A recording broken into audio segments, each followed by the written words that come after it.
Hello students, hope you all are fine. So फिर से हम स्टार्ट करते हैं हमारा accounts chapter number 7 second lecture. First lecture में हमने डिसोल्यूशन का मीनिंग देखा था, टाइप ऑफ डिसोल्यूशन देखा था। उसमें 2 टाइप्स थे, partnership and partnership form.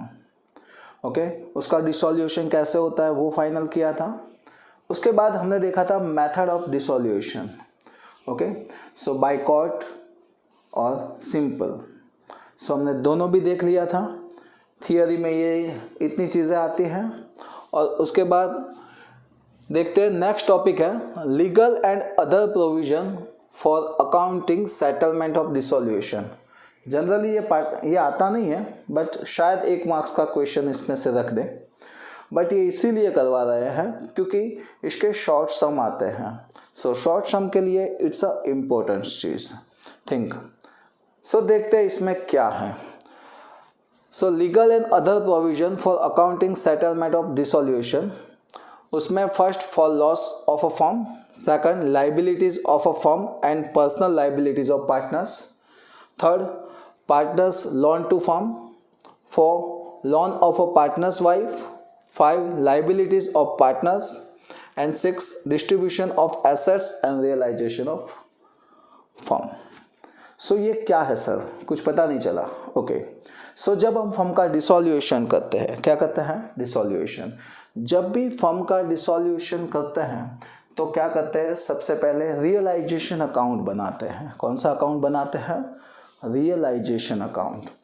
Realisation account में क्या होता है, तो सारी की सारी बिजनेस की जो भी एसेट्स एंड लाइबिलिटीज़ हैं, वो सारी की सारी एसेट्स एंड लाइबिलिटीज़ दोनों को क्लोज करके रियलाइजेशन अकाउंट में लेके जाते हैं।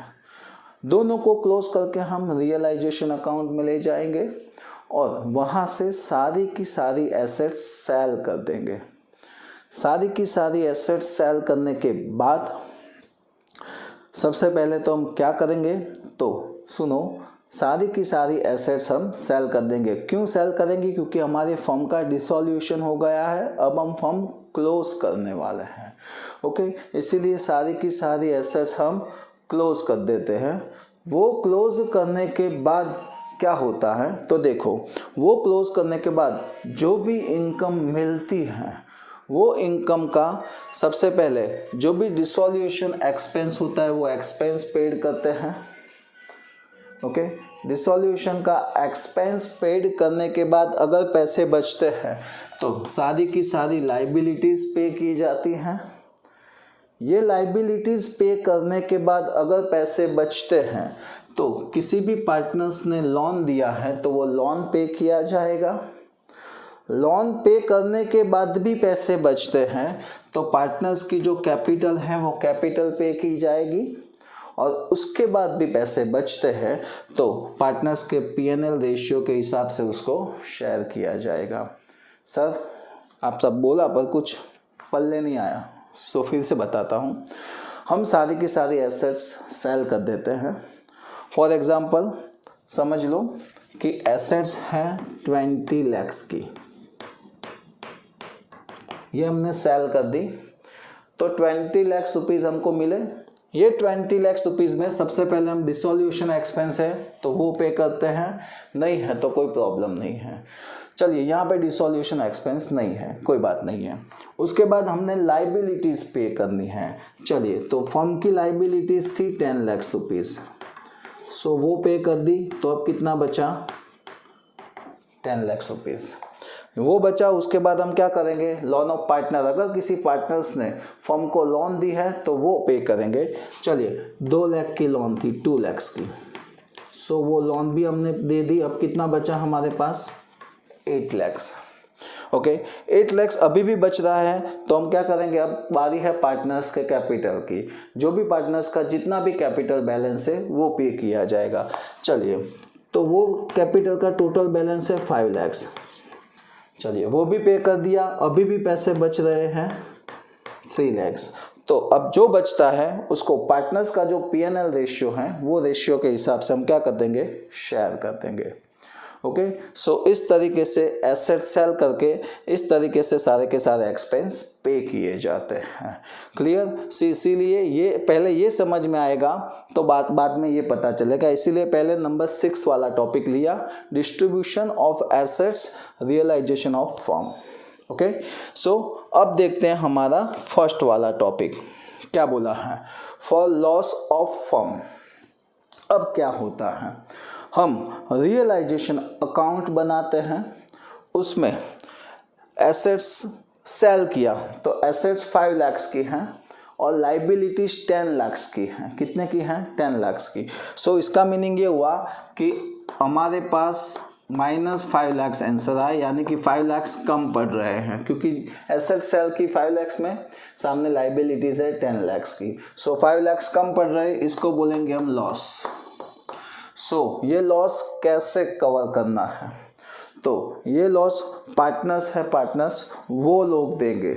लॉस कैसे कवर अप करना है वो यहाँ पे बताया है कि पार्टनर्स ये लॉस कैसे सॉल्व करेंगे। तो पहले तो ये लॉस सभी पार्टनर्स अपने P&L रेशियो में लेके जाएंगे और उतनी अमाउंट उसको घर से लानी पड़ेगी अगर फर्म में उतने पैसे नहीं हैं तो।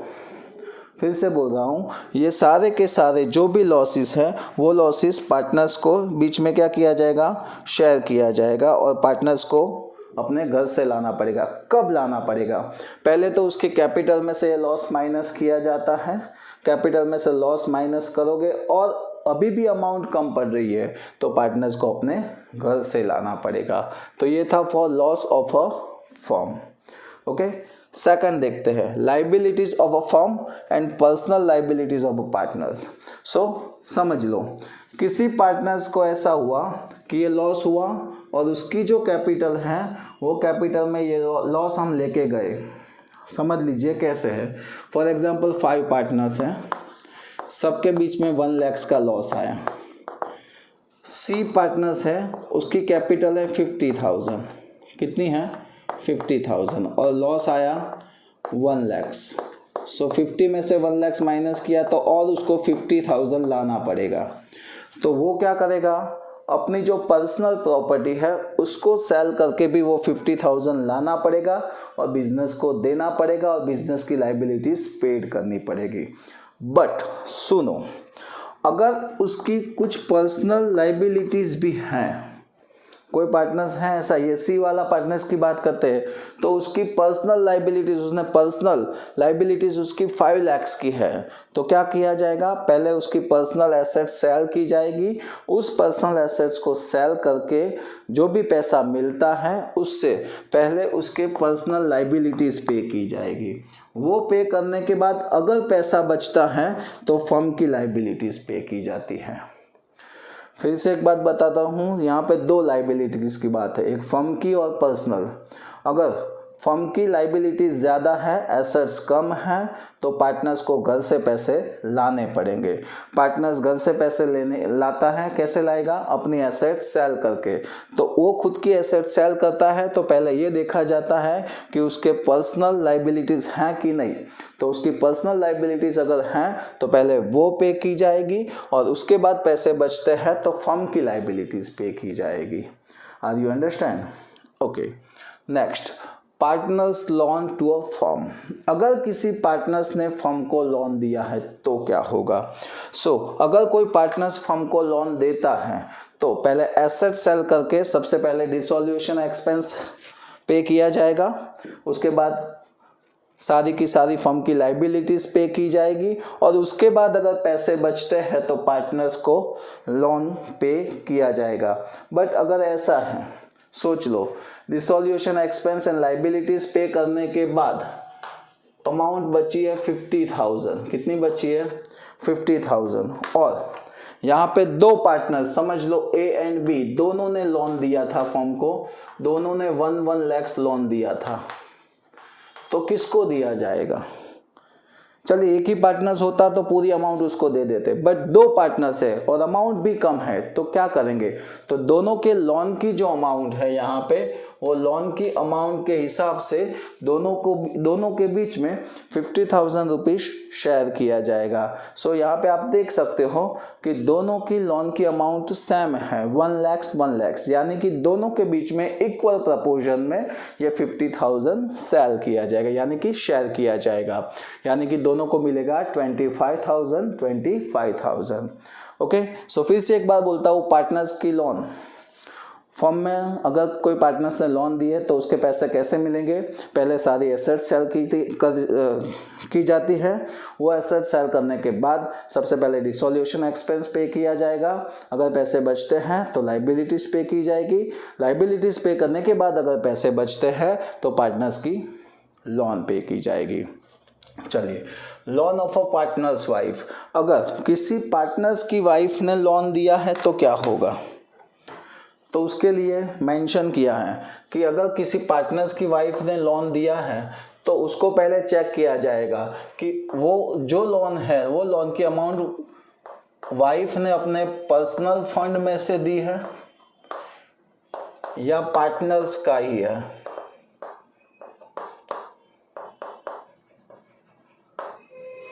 फिर से एक बार बोल रहा हूँ, पार्टनर्स की वाइफ ने जो फर्म को लोन दिया, कभी कभी पैसे की ज़रूरत होती है तो पार्टनर्स अपनी वाइफ से लोन लेके लाता है, बिजनेस में दिखाता है कि वाइफ की लोन है। तो ये वाइफ की लोन को हम चेक करेंगे कि वो वाइफ ने अपने पर्सनल फंड में से दिया है। अक्सर वाइफ क्या करती है, थोड़ा थोड़ा फंड इकट्ठा करती है। वो तो आप सबको पता ही होगा कि घर पे मम्मी जो भी पापा पैसे देते हैं उसमें से थोड़े थोड़े पैसे बचा के रखते हैं और इकट्ठा करते हैं, और जब भी प्रॉब्लम होती है तब ये पैसे यूज़ करते हैं। ओके, सो यहाँ पे वही बात हो रही है कि इस तरीके से अगर वाइफ ने अपना पर्सनल फंड इकट्ठा किया है और उसमें से लोन दिया है फर्म को, तो it's one type of liabilities माना जाएगा। क्या माना जाएगा? लाइबिलिटीज, और लाइबिलिटीज के साथ ही उसको पे किया जाएगा।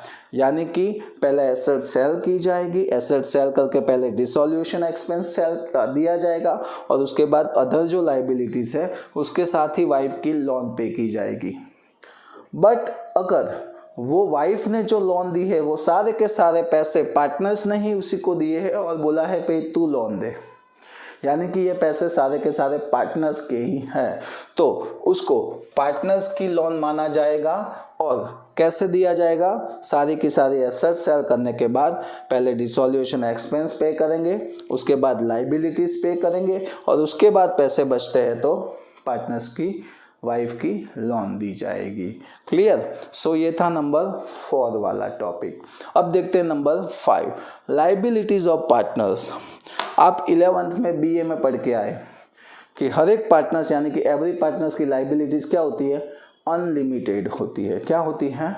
अनलिमिटेड। अगर बिजनेस में एसेट से लाइबिलिटीज बढ़ जाती है तो क्या करते हैं पार्टनर्स? अपनी पर्सनल एसेट सेल करके भी ये लाइबिलिटीज क्या करनी पड़ती है? पेड करनी पड़ती है। फिर से एक बार बताता हूँ कि लाइबिलिटीज ऑफ पार्टनर यानी कि हर एक पार्टनर्स, एवरी पार्टनर्स या ईच पार्टनर्स की लाइबिलिटीज अनलिमिटेड होती है। अगर एनी रीज़न उसके एसेट्स से लाइबिलिटीज बढ़ जाती हैं तो पार्टनर्स को अपनी पर्सनल एसेट्स सेल करके भी ये लाइबिलिटीज पे करने की रहती है। और नंबर 6 तो हमने देखा ही फर्स्ट में ही। सो ये थे 6 टॉपिक्स। कौन से थे? Legal and other provision of accounting settlement of dissolution. Dissolution करते हैं तो सेटलमेंट कैसे होता है वो यहाँ पे बोला है। तो फिर से एक बार हम टॉपिक देख लेते हैं। फर्स्ट था for loss of a firm, second liabilities of a firm and personal liabilities of partners, third था partners loan to firm, fourth loan of a partners wife, fifth liabilities of partners, and sixth distribution of assets, realization of firm. Okay, तो अब देखते हैं उसके बाद का next topic. चलिए तो स्टार्ट करते हैं हमारा next topic. So next topic कुछ इस तरीके से है कि इसमें ये चैप्टर्स में शॉर्ट सम आते हैं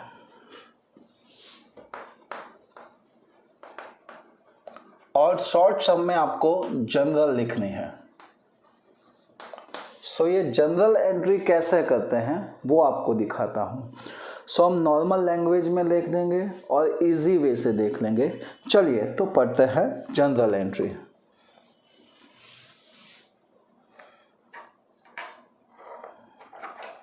जनरली क्या होता है, जब भी डिसॉल्यूशन होता है तो सबसे पहले रियलाइजेशन अकाउंट बनाया जाता है। तो मैं आपको यहाँ पे एक अकाउंट्स बना के देता हूँ, रियलाइजेशन अकाउंट्स।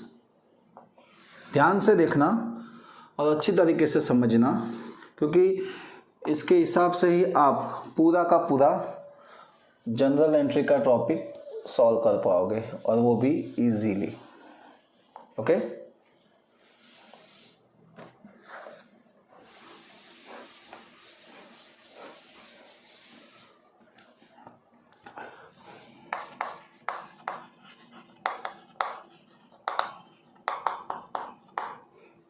यहाँ पे आता है particular amount, particular and amount. इस साइड को बोलते हैं डेबिट और इसको बोलते हैं क्रेडिट साइड। चलिए सबसे पहले देखते हैं डेबिट साइड क्या होता है। सारी की सारी एसेट्स क्लोज की जाती है। एसेट्स क्लोज करने के बाद उसको रियलाइजेशन अकाउंट में लाया जाता है, यानी कि एसेट्स क्लोज करके रियलाइजेशन में लाया जाता है और डेबिट साइड लिखा जाता है। For example land, building, furniture, debtors etcetera, फिर बिल्स एक्सेट्रा। ये सारे के सारे एसेट्स क्लोज करके रियलाइजेशन अकाउंट में लाए जाते हैं। तो उसकी जनरल एंट्री कैसे करते हैं वो देखते हैं।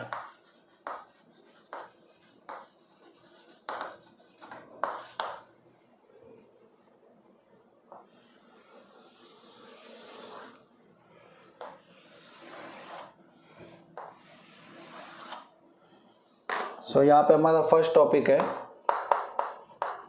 Assets account closing entry,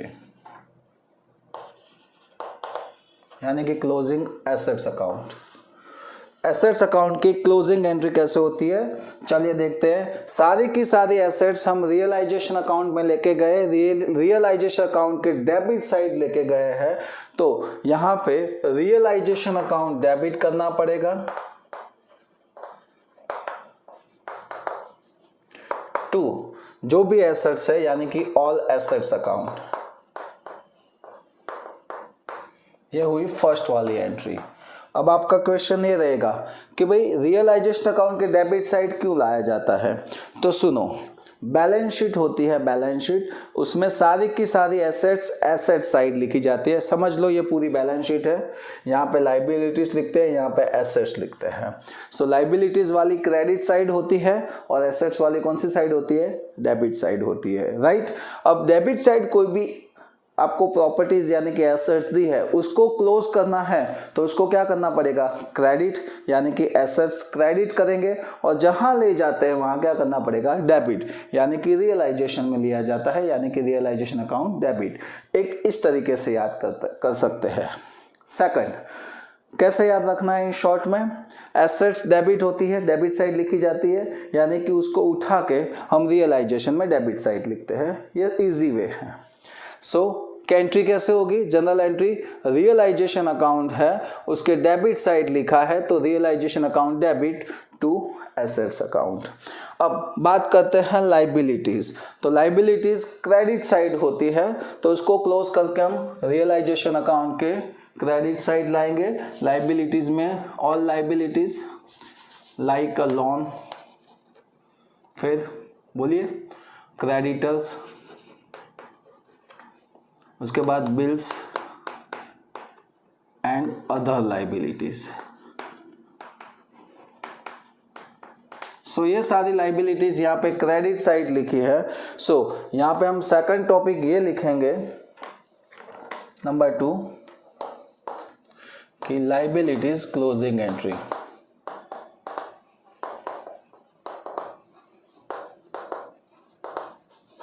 liabilities की क्लोजिंग एंट्री हम कैसे करेंगे। सो रियलाइजेशन के क्रेडिट साइड है, यानी कि रियलाइजेशन अकाउंट क्रेडिट होगा और ऑल लाइबिलिटीज क्या होगी, डेबिट। तो उसकी एंट्री होगी all liabilities account debit to realisation account. Okay, ये सेकंड एंट्री थी, यानी कि कोई भी सम आपको देते हैं, यहाँ पे सम होगा, सम में आपको एसेट्स एंड लाइबिलिटीज देंगे, तो पहले तो उसको क्लोज करना है। सो क्लोज कर दिया। अब क्या करेंगे, ये सारी की सारी एसेट्स हम क्या करेंगे, सेल करेंगे। सारी की सारी एसेट्स क्या करेंगे, सेल करेंगे तो हमको कैश मिलेगा, यस या नो। और ये एसेट्स गोज आउट यानी कि यहाँ पे क्रेडिट साइड लिखा जाएगा और यहाँ पे लिखते हैं कैश अकाउंट, कैश मिल रहा है इसीलिए। यानी कि इसको सेल करेंगे तो एसेट्स सारी गोज आउट यानी कि क्रेडिट साइड लिखा जाता है। तो नंबर 3 थर्ड वाला टॉपिक है व्हेन एसेट्स आर सोल्ड। जब हम एसेट्स को सोल्ड करते हैं यानी कि सेल करते हैं, सोल्ड करते हैं तो हमारे पास पैसे आएंगे, यानी कि बैंक या फिर कैश अकाउंट डेबिट होगा टू रियलाइजेशन आएगा यहाँ पे।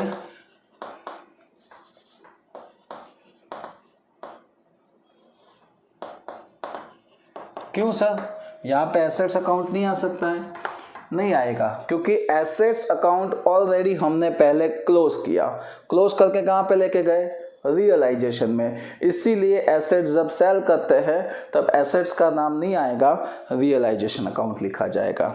और सेम टू सेम उसके जैसा ही नंबर 4, जब लाइबिलिटीज पे करते हैं तो कैश गोज आउट और उतनी लाइबिलिटीज कम हो जाती है, यानी कि सारी की सारी लाइबिलिटीज पे करते हैं तो यहाँ पे डेबिट साइड लिखा जाएगा कैश अकाउंट। सो इसका मीनिंग ये हुआ, यहाँ पे हम लाइबिलिटीज पे करते हैं तो कैश गोज आउट, तो उसकी एंट्री होगी when liabilities paid are paid. जब हम लाइबिलिटीज पेड करते हैं तो उसकी एंट्री आएगी realisation account debit to cash account या फिर बैंक अकाउंट, यानी कि कैश उतनी गोज आउट यानी कि क्रेडिट। तो आपको ये 4 एंट्री याद रखनी है। फिर से एक बार देख लेते हैं।